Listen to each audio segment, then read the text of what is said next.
হাতে যখন সময় কম থাকবে সকাল সকাল রাতে বেঁচে যাওয়া বাসি ভাত দিয়ে এই রকম একটা চটপটা হালকা ফুলকা হেলদি নাস্তা বানিয়ে দেখতে পারেন বন্ধুরা। খেতে হয় ভীষণ স্বাদের। নমস্কার বন্ধুরা, আমি পুষ্পিতার রান্নাঘরে আপনাদের সবাইকে স্বাগত। বাসি ভাতের এই চটপটা নাস্তা রেসিপির জন্য একটা পাত্রে 1 বাটি বেসন নিয়েছি। বেসনের পরিমাণটা আপনারা বেশি কম করে নিতে পারেন। তার সাথে 2 থেকে 3 চামচের মতন নিয়েছি সুজি। সুজিটা দিলে নাস্তাটি একটু ক্রিস্পি হবে। তার সাথে নিয়েছি 2 চামচ ফ্রেশ দই। দইয়ের বদলে এখানে লেবুর রসও ব্যবহার করা যায়। এরপর যে বাটির মাপে আমি 1 বাটি বেসন নিয়েছিলাম ওই বাটির মাপে 1 বাটি জল প্রথমে অল্প অল্প করে দিয়ে খুব ভালোভাবে মিশিয়ে নিতে হবে যাতে কোনো গুটলি না থাকে। এখানে ব্যাটারটাকে আমি খুব ভালোভাবে মিশিয়ে নিয়েছি। এরপর ঝালের জন্য নিয়েছি কিছু লঙ্কা কুচি আর একটা মিডিয়াম সাইজের পেঁয়াজ কুচি নিয়েছি।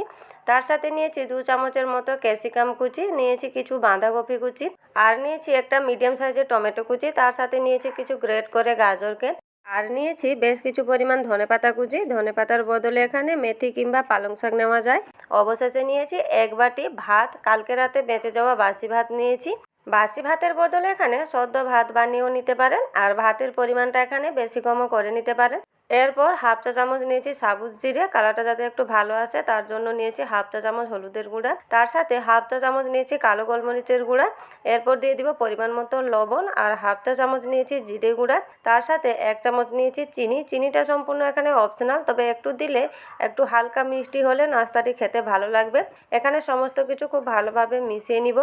আর হাতের কাছে যদি এত সবজি না থাকে সবজিগুলোকে স্কিপ করেও কেবলমাত্র পেঁয়াজ আর ধনেপাতা কুচি দিয়েও নাস্তাটি বানিয়ে ফেলা যায়। বন্ধুরা, ভাতের এই নাস্তাটি খেতে কিন্তু ভীষণই স্বাদের হয়। রোজ রোজ একঘেয়েমি নাস্তা খেতে ভালো না লাগলে এইভাবে কিছু চটপটা ট্রাই করতে পারেন। এই নাস্তাটি বানিয়ে বাচ্চাদের টিফিনেও দেওয়া যায়, খুবই হেলদি হয়। সমস্ত কিছু মিশিয়ে দেখুন একটা ঘন ব্যাটার রেডি করে নিয়েছি। এরপর ঢাকা দিয়ে 10 মিনিটের জন্য রেস্টে রেখে দিব। এখানে আমার 10 মিনিট হয়ে গেছে আর দেখুন সবজিগুলো থেকে জলটা ছেড়ে ব্যাটার অনেকটাই পাতলা হয়ে গেছে। তাই প্রথম থেকেই একটু ঘন করেই ব্যাটারকে রেডি করতে হবে, না হলে পরে পাতলা হয়ে যাবে। এখানে ব্যাটারটা রেডি হয়ে গেছে। এরপর নাস্তাগুলো বানিয়ে নিব। তার আগে খুবই সামান্য 2 চিমটির মতো আমি সোডা দিয়ে দিলাম। সোডাটা দিলে নাস্তাটি ফুলবে আর একটু সফট হবে। সোডাটা ব্যাটারের সাথে মিশিয়ে নেওয়ার পর খুব তাড়াতাড়ি নাস্তাগুলো বানিয়ে নিতে হবে।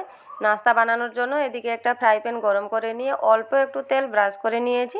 এরপর তাতে পরিমাণ মতো ব্যাটার দিয়ে দিব।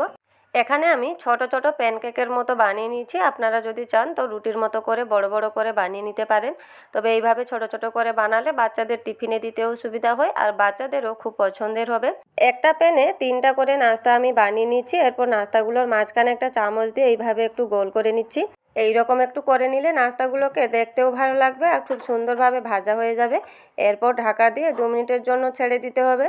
2 মিনিট পর দেখুন নাস্তাগুলোর মধ্যে সবজিগুলো খুব সুন্দরভাবে সেদ্ধ হয়ে গেছে আর নাস্তার ওপরের অংশও অনেকটাই শুকিয়ে গেছে। এই সময় 1 চামচ করে তেল নাস্তাগুলোর উপরে দিয়ে দিতে হবে। এখানে তেলের বদলে আপনারা ঘি কিংবা বাটারও ব্যবহার করতে পারেন।